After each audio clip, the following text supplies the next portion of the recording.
sending us to lunch. So, Mr. Bill Long, please join us on stage and help me welcome him.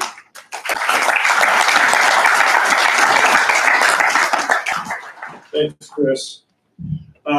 So if you get an email from Andy Zakella that suggests that you transfer some large sum of money to Chris Gardner tomorrow morning, that is actually a real email.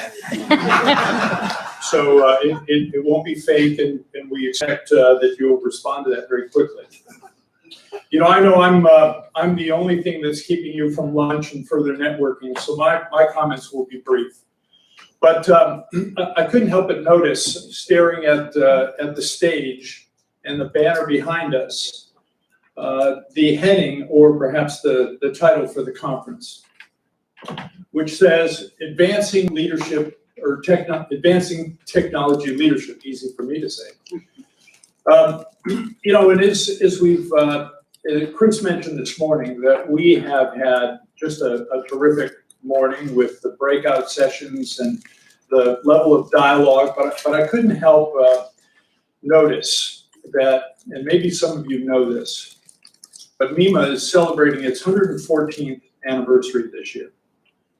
And perhaps like you, many of you and your companies, you're celebrating some pretty significant milestones as well. 90 years, 100 years. I can think of companies that are here that I see some heads nodding, that I know none of you were there when those companies started, unlike me. But we have, in this industry, I think, been the example of innovation and technology leadership. Just think about it. For the past 100 years, 114 years, we have seen significant transformation in our industry, and particularly in the aftermarket. The innovation and leadership that we have seen in the ability to reverse engineer and manufacture the products that we have and do today is really incredible. And you know, when I think about our industry, looking back, we've always had great leadership and great leaders. You know, men and women who have had those new ideas that looked beyond the current horizon, that have been the catalyst not only for the vision, but also to take action. And you know, when I personally think about leadership in our industry, names like Fred Manchesky with Eklund, a company that I work for, or the Lehmans that built Felpro, or perhaps the Stranahans with Champion Spark Plug that made that company so great. And when I think about the distributor side, it's the same, and there are many. And I know I'll forget some, but certainly the names of Larry Prince and Tom Gallagher, or the late Will Lunio with Genuine Parts Company, or Larry Pavey, Rusty Bishop, and Bill Maggs, and the leadership they're providing today, John Washbish, the O'Reilly family, Bill Rhodes, and Mark Feinstone. All of these have provided great leadership for us in the past. But when I think about the leadership going forward, who's going to be the ones that carry our industry and the vision and the technology, if you will, to help us be successful in the future? I think about the people in this room. You are vital and critical to that leadership role going forward, and you all know it. You know, who would have ever thought in previous ATC meetings that being the catalog data management analyst at a company would be the coolest job in the aftermarket? But yet, what you are driving and controlling about our future is vitally important. And I share the optimism that we've heard about this morning. Sure, we can perhaps look at the changes that are coming, but it's clear there's tremendous opportunity available to us. Just look at our history.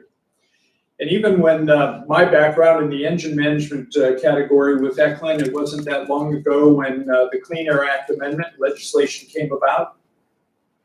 Onboard diagnostics were the outcrop of that Clean Air Act amendment, and we all sat here convinced that the aftermarket was dead at that point. The OEs were going to seal the hood, access to the calibration codes would be unavailable to us, and the independent aftermarket would no longer exist as a result. And here we are now, 2 decades later, thriving. The industry has never been bigger and never been more vibrant. Business is good. So as we head to the break and head to lunch and the rest of the time that we get to spend together, think about the leadership roles that each of us have and the responsibility that we have of picking up that mantle and actually taking that leadership forward. And I'd be remiss if I didn't mention that AASA also endeavors to take a leadership role and be viewed in that regard as well.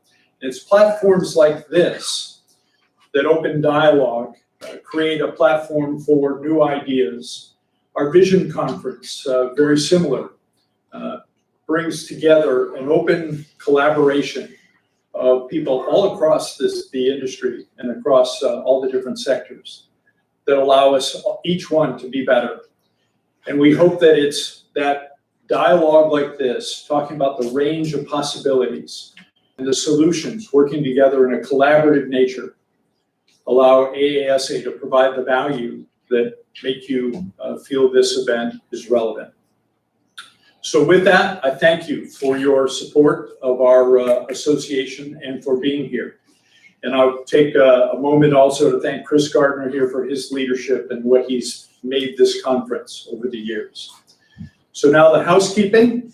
We have lunch in the Bel Air room until 1:15-ish. After that, between 1